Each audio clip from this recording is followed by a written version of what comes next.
truck right here. It's gonna show you which one is used. What is using the climate controls are out. When it's off, this is the range that you get. But it's on, this is the range that you get. And then it shuts off when it's not moving. Right? So, yeah. So how do you do that again? Can you just go to the home Dun screen? dun dun dun. So what I did was I swiped right here and then I went speed. Dun dun. And that's gonna tell you how many like Yeah. miles. So right now, The battery charge. yeah.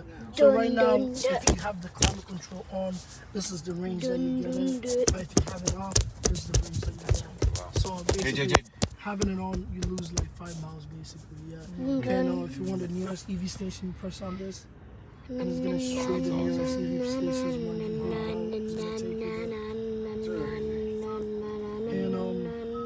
And right here, you have your map. It's as simple as this. And navigation, it shows you nearby points of interest.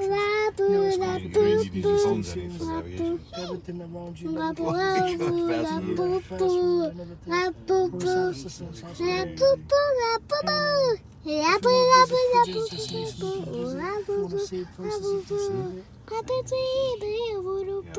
And It's like Shows you the traffic. yeah, traffic information. So wherever there's road red billboard, road closed, or car accident, is gonna no, this is traffic. So It's telling you traffic. Yeah. Road work, construction. yeah, car accident is gonna